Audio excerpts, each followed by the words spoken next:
Okay, hello and welcome to Fun and Riker.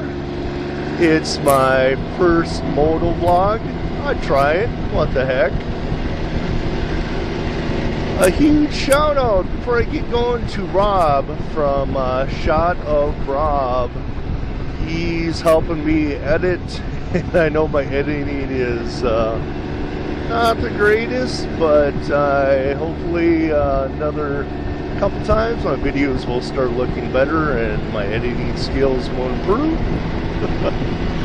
Well, I live in Minnesota, and it is fall here. It's a pleasant 50 degrees today. Not the warmest, but I thought I'd take you guys out for a spin and show you the neighborhood. And I love fall to a degree until it gets cold. Let's just say I love the warm. I love the warm. But I do enjoy all the beautiful colors of the trees, and you know, everything is not quite peak here in Minnesota for the leaf season. Well, it depends where you are. Right here, it'll be about another 2 weeks and things will be peak.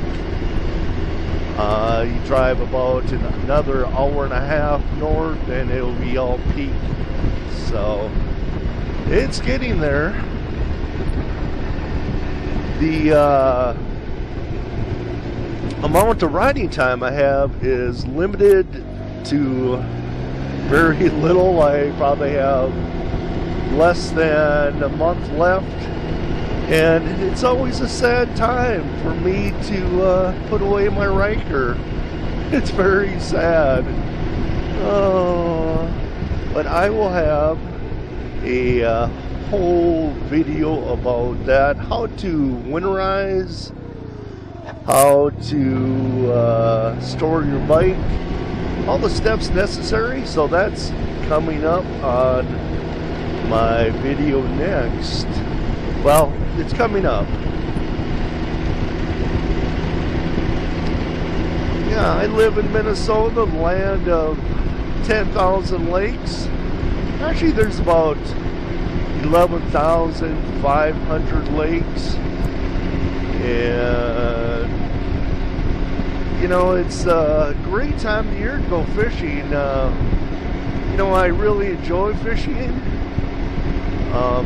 The walleyes are starting to bite, and the big walleyes are out, the big muskies are biting, and overall it's just a great time to be fishing. But you know, my Riker riding has really cut into my fishing time. I've just loved taking out my Riker this year. I bought in spring, and I put almost 3,500 miles on it now, and I just love it so much. It's been so much fun. You know, and I guess the reason I love it so much is just it's so relaxing. It's almost too relaxing for me.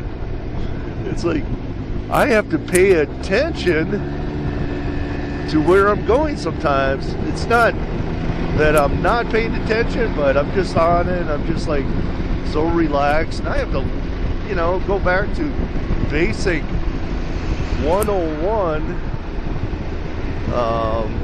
motorcycle safety. And you know, it's just pay attention to the road because I'm just so relaxed. But the Riker is a wonderful machine to ride on. It's so peppy. And I was just wondering, when I let go of the throttle and I have a huge decel on it, you know, deceleration on it, And when I'm, you know, coming to a stop sign or whatever, it's like, you guys tap on the brake, or, you know, say if you're going 50 miles an hour and you, you know, you let off on the gas and you drop it down and it slows down quite a bit. You guys just let it slow down if there's cars in back of you, or do you tap on the brake? I was just curious. You know, I don't want to have cars in back of me sleeping and all of a sudden I'm like slowing down, and all of a sudden you have to you know, it's like all of a sudden that car might be right on your bumper. So just out cruising my neighborhood. I'm here down by the mighty Mississippi, and like I said, I live in the land of 10,000 lakes, and there's about 11,500 of them, and going by the hydroelectric dam here, and coming up to the Zurichs on the left. My dad worked at the Zurichs for 25 years, and I think he liked it. You know, every day, I remember when I was a kid, he'd come home, he'd be all dirty, and you know, I just really appreciate him working so hard. My mom also, she worked extremely hard. She had a big garden, and she worked also, and you know, taking care of our family and providing for us. I can never really thank him enough, and just super thankful for all their hard work growing up. But you know, I just really enjoy coming down here. I'm gonna pull off quick, get you a shot of the big rooster and his family. Cock-a-doodle-doo. It just makes me laugh, makes me smile. I don't know, something about the big rooster. I just think it's always fun. Oh. So I was been all over Minnesota this year with my Riker. I've put from, you know, 6 to 7 hours a day in the saddle, and I've really loved it. It's really taking care of me. You know, I find it really comfortable, and I know my buddy just bought a 2020 Can-Am Spider Limited Chrome. I'm talking about the ultimate driving machine. That is one beautiful, just touring machine. It's beautiful. I'm just gonna turn around here by the pumpkins. Oh, just a joke comes to mind. I love corny jokes, and I see the pumpkin, and I have to put my gloves on. It is cold. I don't know why I'm not wearing my gloves. And anyway, it's what do you get when you smash a pumpkin? It just comes up squash.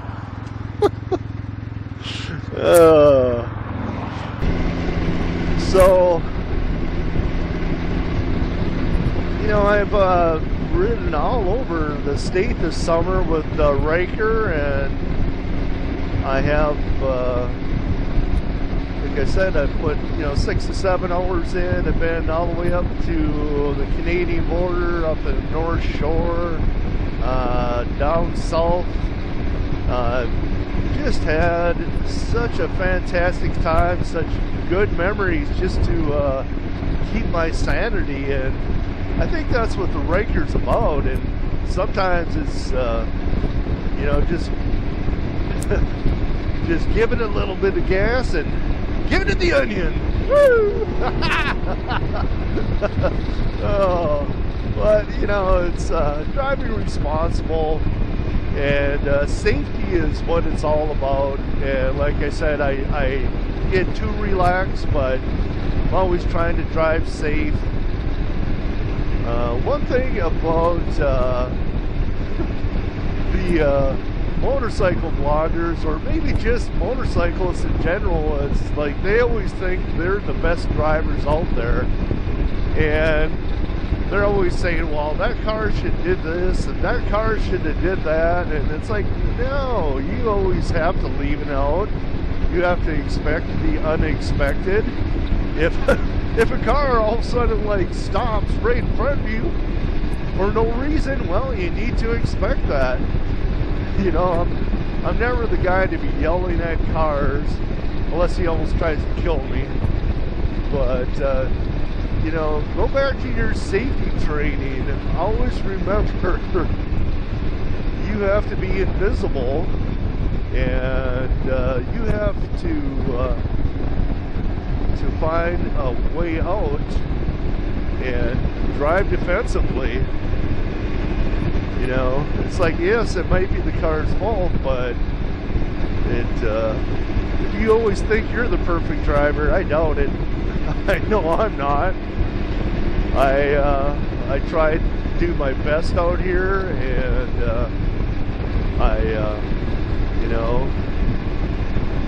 you know, driving safety is always my concern, but it's just being out here relaxing and enjoying the road. You know, for me, it's just like they say, clearing the mind. But I do like to just ride, just go to the grocery store, just make errands with it. I don't know, I almost need to do that every day, and just makes me feel so good just getting out on the bike.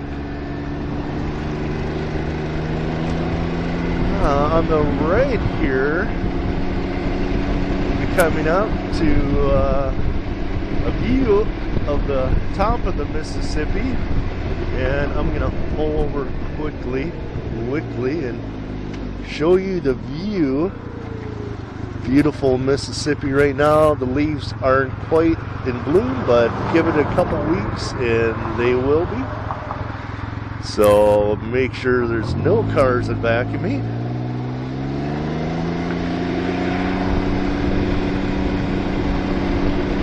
So I live in Minnesota, and like I said, I love to go fishing.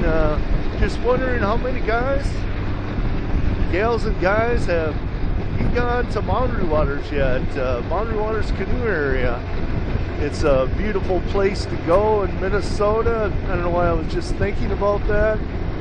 I love to go there and really enjoy it. It's just to get away. Now, Boundary Waters has about 1,100 lakes, and it is canoe access only. There's very few cell towers up there, spotty at best. It's really truly a way to get away from it all. It's pristine. And I was just looking on the website last night. There's like 150,000 people that go to Boundary Waters every year. It's in the boonies. It's if you go there, you know, you meet people from all over the U.S. It's so cool. It's really fun. People from all over the United States just go there just to get away. And the Boundary Waters on one side is, to the west is Catogama. Oh, excuse me, it's Voyageurs National Park. To the east is Lake Superior. To the north of Boundary Waters is Quetico Provincial National Park. of Canada. And to the south of Boundary Waters is Superior National Forest. So that kind of gives you an idea of how remote the Boundary Waters is. When you go up there are no 7-Elevens at Super Americas, no lodges, nothing like that. You are on your own. You bring in your canoe, your food, your pack, you filter your water, and you are 100% on your own. So it's a wonderful experience. I don't know, I'm just throwing out a little bit of tourism for Minnesota. Get up to Boundary Waters, get to Minnesota, spend some money up here. It's a beautiful place to go in summertime. And probably for some of you people, you might be even crazy enough to come up here in wintertime. Like I said, it's fall here in Minnesota, and you know, snow's going to fall probably in the middle of November to the end of November, and it is going to be on the ground for till the end of March before it melts. Usually around April 1st, the snow will be gone, but it takes that long. That's a long, cold winter, and we usually get about 4 feet of snow up here, so that's why I have to get on my Ranger and ride as much as possible. Oh, Minnesota summers are so short, you can't get it all in. There's always trips to do, and you know, and there's just too much to do. Right now, the Manstad windscreen is coming. It's working really well, and I'll have a video of that coming up, the Manstad, and I really enjoy it. There's also a F4 windscreen that you can put on here, but the F4 is a little more spendy, and it's not adjustable, but they both have their pros and cons, and kind of what you like about